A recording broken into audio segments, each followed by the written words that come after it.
IFS from Government of India addressing present to mountains to the sea.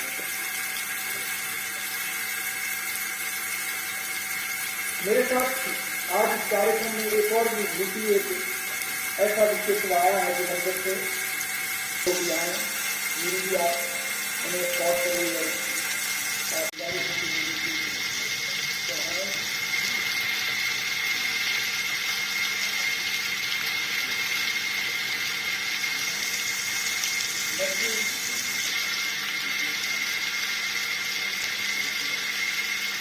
Serviceman तो हो चुके हैं sir development के साथ मैंने बताया था फिर भी सर्विसमैन कहा जाता है और पिछले इतने सालों में अगर भारतीय फौज की ये काम बनी है 70 साल में रखी गई है ये बहुत बड़ा संदेश जाता है वेटरन को एक्स सर्विसमैन क्योंकि वो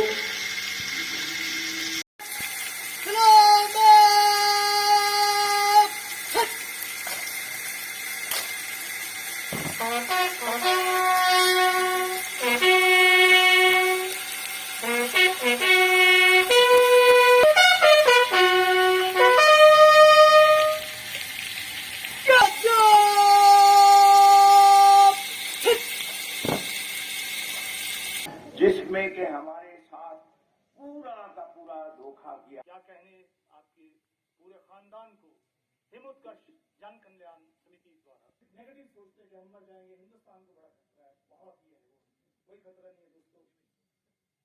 हम हजारों सालों से लड़ते आ रहे हैं और अब तो हम बहुत जोड़ने में मैं छोटे से बच्चे को कहा कि यदि परमिशन ऑफ माई धरोहर है। जब मुझे ये पता लगा तो मुझे लगा तालियों से स्वागत के लिए।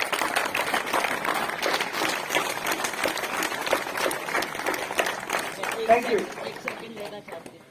मेरे भाई ने मुझे चैलेंज किया कि आप जाकर के उनकी चादर जो उन्होंने लपेटी हुई है उसको आप छू के दिखा दीजिए। हम बच्चे थे, हम धीरे धीरे आगे आगे चले गए। उस समय मेरे बहनों और भाइयों इतनी सिक्योरिटी नहीं होती थी, मैं सच बता रही हूँ।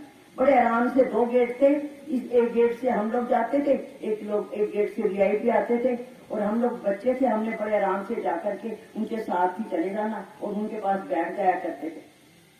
लेकिन एक हमारा दुर्भाग्य समझिए, अभी महात्मा जी को आए हुए 1 महीना ही हुआ था, उनके सत्संग को सुनते हुए 30 जनवरी 1948 को एक, मैं कुछ नहीं कहूंगी उस व्यक्ति के बारे में, उसको तो पॉलिटिक्स होगा, एक व्यक्ति आया हमारे साथ ही खड़ा था, नौजवान, उसने अंदर से पिस्टल निकाली और महात्मा जी को 3 गोलियां मारी। और सच मानिए मैंने अपने कानों से छूटा राम राम 2 बार। ये वही व्यक्ति राम राम बोल सकता है जिसने सारी उम्र साधना की हो, जिसको अभ्यास होगा राम कहने का, ओम कहने का, कहते हैं मरण समय में जीव जो राम धरत है ध्यान, वे पावे हैं परम पद यह निश्चय कर जाए। ये मैं आप सबसे निवेदन करूंगी कि जिसने हमें ये जन्म दिया है, जिस मिट्टी में हम पल रहे हैं, तो उसके लिए हमें हमेशा कृतज्ञता प्रकट करनी चाहिए। हम लोग तो भगवान से हाथ ऊंचा करके मांगते हैं, वो हम बड़े भाग्यशाली होते हैं। पिता अपनी जो जायदाद होता है उसको देता है जो कि अधिकारी होता है। हम इतने अधिकारी बने, तन मन धन से अपने इस राष्ट्र की सेवा में हम लगा दें। और अंत में मैं समय का अतिक्रमण न करती हुई मैं पुनः आप सबका धन्यवाद करती हूँ। वो मैं समय आपको बता नहीं सकती, सुनने में और देखने में इतना फर्क होता है। जब उनकी शव यात्रा को लेके जाया गया, कोई तो सैकड़ों होता है, हजारों व्यक्ति थे और उनकी शव यात्रा पे चिमटी की तरह पीछे हम लोग सब चल रहे थे। हम लोधी रोड, दिल्ली के अंदर लोधी रोड आपने सुना होगा, वहाँ पे लोधी घाट पे उनका अंतिम संस्कार किया गया। जैसे बच्चा अपने पिता को खो देता है, ऐसे लग रहा था आज हम अपने पिता से विमुक्त हो गए हैं। इस प्रकार हम फूट फूट करके रहे थे। नेक्स्ट डे हम सभी वहाँ उस प्रकरण पे गए हैं। आपने मेरी बातों को बहुत ध्यान से सुना, मैं इसके लिए आपका आभार प्रकट करती हूँ, विशेष करके कोस्टा साहब का। बड़ी धरोहर है। जब मुझे ये पता लगा तो मुझे लगा तालियों से स्वागत करिए।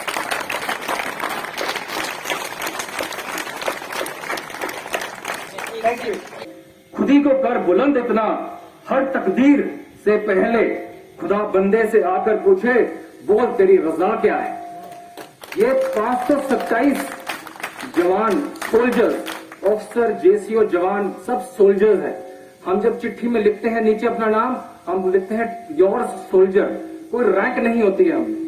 ये रैंक सिर्फ दिखावे के लिए है। फौज में बाहर दिखावे के लिए ठीक है, हम अधिकारी हैं, हम सब सोल्जर्स हैं। 527 जवानों की ये मुराद पूरी हुई। उन्होंने जो भगवान से प्रार्थना करी वो उनकी पूरी हुई। उनमें से अपने ही यहीं के पालमपुर के विक्रम बत्रा, कैप्टन विक्रम बत्रा, उनके में मैं और मिसेस घर भी गए थे उनके पालमपुर में। उनकी तमन्ना तो सबसे पूरी हुई। कहते बेटे जा रहे थे, बेटे वापस आ जाना। माँ को बोला उसने कि मॉम डोंट वरी, या तो मैं आऊंगा अपना झंडा लहरा के, नहीं तो झंडे में लिपट के आऊंगा, चिंता मत करो, आऊं तो गांव में। तो ऐसे लोग थे जो इतने प्रेशर में, इतने माहौल में उन्होंने ऐसे हिम्मत हुई बोलने की, इससे रोंगटे खड़े होते हैं। जब बिगल बजता है आंसू आते हैं आंखों में जवानों के। आप देख सकते थे जो लोग, दोनों जवान में से जिनमें आंसू आ रहे थे, वो बिगल में इतनी क्षमता है, ऐसी फ्रीक्वेंसी है इस टोन की, that it motivates you do anything. Before coming Himachal के अपने 43 जवानों के ऊपर, सबसे पहले मैं तहे दिल से शुक्रगुजार हूं, स्पेशली फॉर द माए ऑफ हिमाचल। आदमी सब नौकरी करते हैं, कोई कहीं है कोई बाहर है, बट माए है जो अपने बच्चों को मोटिवेट करके, इस तरीके से परवरिश करके इस माहौल तक पहुंचा पाई है कि वहां पे वो ये कर गुजरने की क्षमता रखे।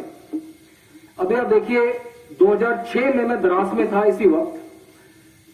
इस वक्त बारिश भी आ रही है वहां पे। आपकी क्लाइंब स्टीप है बिल्कुल, मतलब ऑलमोस्ट 70 डिग्रीज की आपकी चढ़ाई है।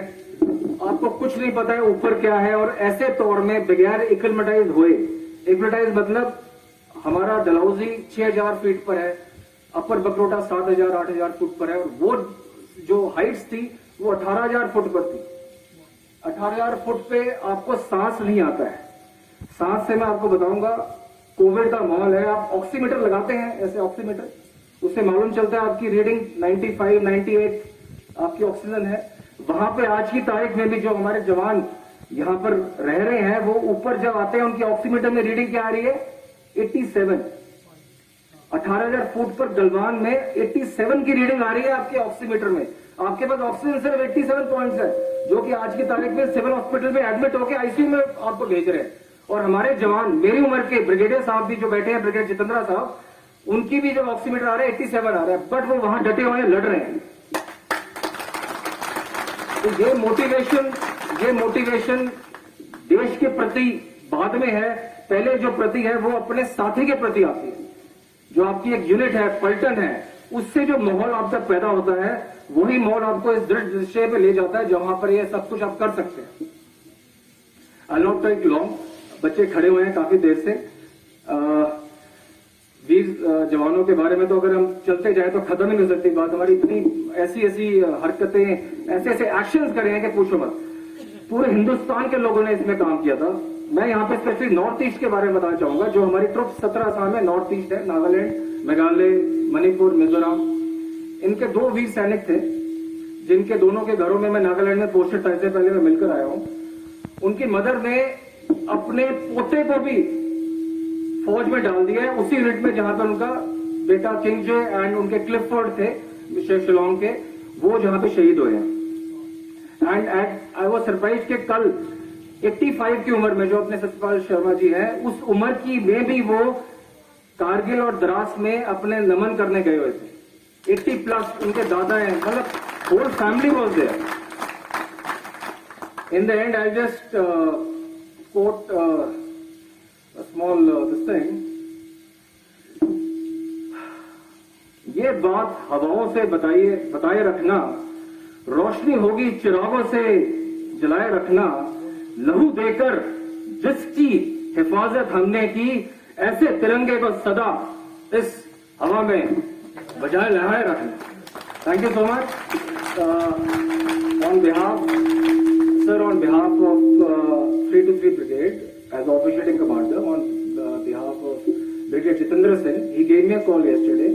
He said, please convey heartfelt thanks for everyone who was here to give with humbleness and humility, who are here to pay respects to our loving sons and martyrs.